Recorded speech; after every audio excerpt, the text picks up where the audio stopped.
Now, inheritance tax rates vary by each country, but corporate heirs in South Korea pay some of the most in the OECD. In light of recent controversies regarding family succession in many South Korean businesses, debate has emerged on whether the rate should be lowered or maintained. Cha Sang-mi reports.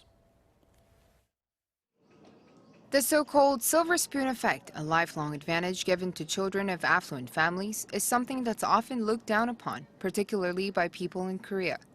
Inheritance taxes levied on inherited property, money, or possessions has therefore been a thorny issue. South Korea's top rate of inheritance tax is 50%, the second highest in the OECD. This figure is well above the OECD average, and over 10 OECD members have no taxes at all on inheriting property. Experts say the gap is due to the recent scrapping or lowering of inheritance taxes in many OECD countries like the US and Germany. Small business owners have called for widened tax exemptions on SMEs, while many civic groups say the status quo should be maintained. One expert points out that the exemption criteria is too narrow.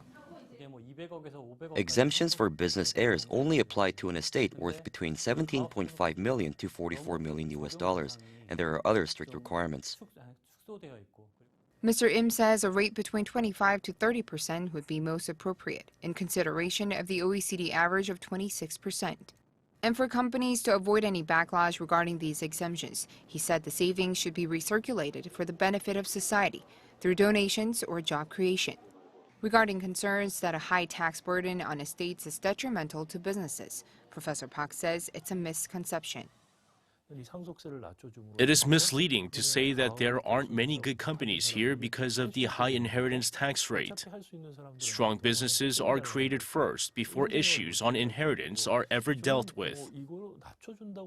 Professor Park points out that the government should rather shift its focus on policies such as deregulation to allow firms to grow. Cha Sang-mi, Arirang News.